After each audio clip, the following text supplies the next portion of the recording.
I posted my first video, well, not my first video, my video where I came back. And I've been chatting with some people around what I'm trying to accomplish this time around and what I want to do differently. And the first time that I did this, I kind of put too much effort into it, but also not enough at the same time. I made a couple of videos.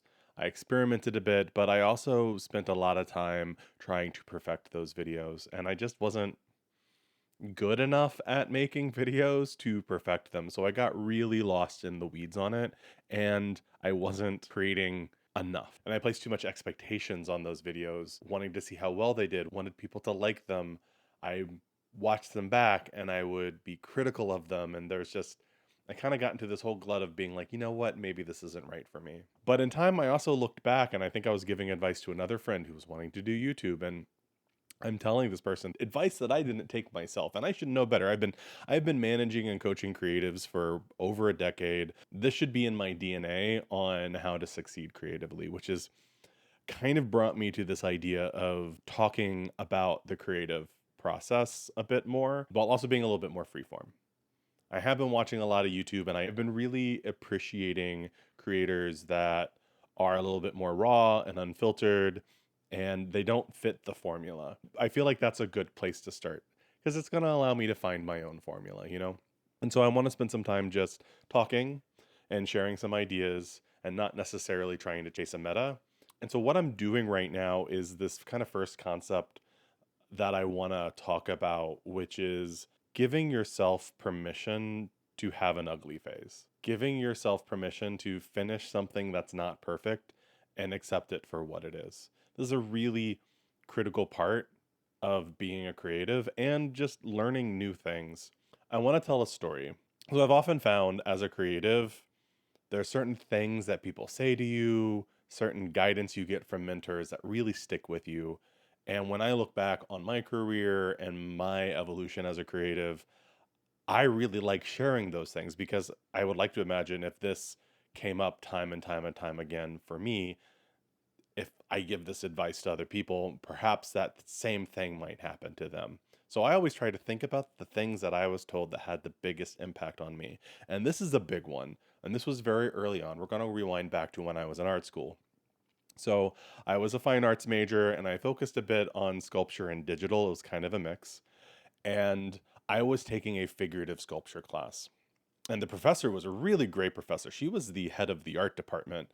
So it was kind of an intimidating class to go into, especially because figurative sculpture is hard. I was great at construction and I felt pretty strong about my ability to construct in sculpture classes.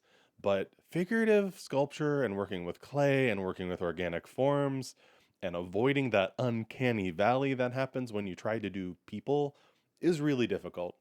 And so one of our first projects, I was making a bust. And I was really, really struggling at trying to get this to look right, to look like the person that I was sculpting. And so I wound up staying late after class, which was pretty common because you would have class, but you would have access to the studio. So I was late in the studio. It was around like 8:30, 9 o'clock at night. Nobody was there in the art building, but my professor was packing up her bags to leave and she popped her head in and she was like, wait, why are you still here? And I showed her, I was like, I'm really struggling with this nose. I've been working on it a while and there's just something off and I can't figure out what's wrong. And so she comes up to me and she's like, mind if I? And I'm like, well, of course. You are very accomplished, very good figurative sculpture. Please make this nose look right for me. But what she did, I didn't expect. She took her hand and she smashed it. She removed the nose that I had been working on for hours. I was like, "What? Wait, no, I didn't mean that." And what she said to me was, "No, this one's clearly done. You've spent enough time on this one. It's time for you to make another one. Trust me. Take what you've learned from that one and apply it to your next one." Of course, I had to remake it, and it was better. It wasn't perfect, but it made me have this like understanding of I wasn't good at this.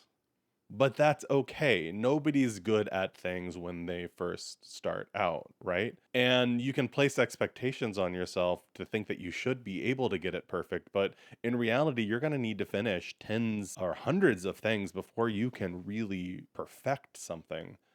So why try to perfect the first one? All you wind up doing is just getting stuck.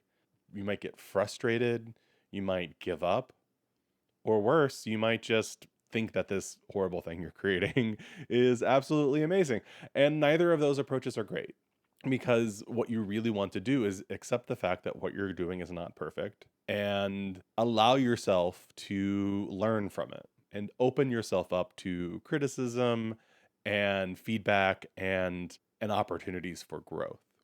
One of the problems here is that there's a stigma against people trying things they're not good at. And this applies to everything. It's not just creativity. Let's just imagine you're going to the gym for the first time, or you may have an idea of what you should be doing, but you're probably not going to do it right. You're going to think that all eyes are on you. And what's worse is some people will make fun of you.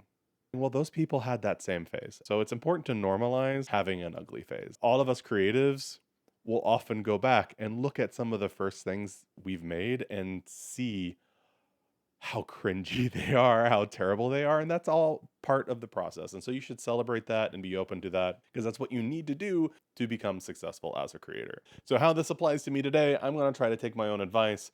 I want to just create a lot of videos, and I'm not going to care whether people watch them or not, whether they're successful, whether they're helpful, whether they're coherent. I'm going to develop my ability to speak to the camera, to speak in a way that makes it easier to edit. These are some things that I want to build up. And you know what? Maybe I'll make a decision at one point in time saying this isn't for me, but I want to give this a shot. And the best way for me to do that is by having this ugly phase. This all falls under this concept of creative competence. And this is a topic I want to dive a lot more into. We live in a world where people often assume there are creatives and non-creatives, and that this is something that you're just born into. How I define creativity is the ability to take a lot of information and be able to find a good solution to a problem. And what makes a really good creative is someone who both takes their own experience and their own thoughts, also gets the experience and thoughts of others, and also observes the world around them before making that decision. So I'm going to follow my own advice right now. We're going to wrap up this video. We're going to stitch it together and we're going to see how it looks. Maybe it'll be good. Maybe it will be bad. Hopefully it will be coherent. We're going to keep making some of these. I'm going to be covering a lot of other topics, both related to the creative process, but also some of my other creative endeavors, as well as some health and fitness, because I think it's like mind, body, and all of that stuff kind of go together. Of course, what do we do? If you're interested in some of that stuff, well, you like and subscribe. And we'll wrap things up here. I'll see you in the next one.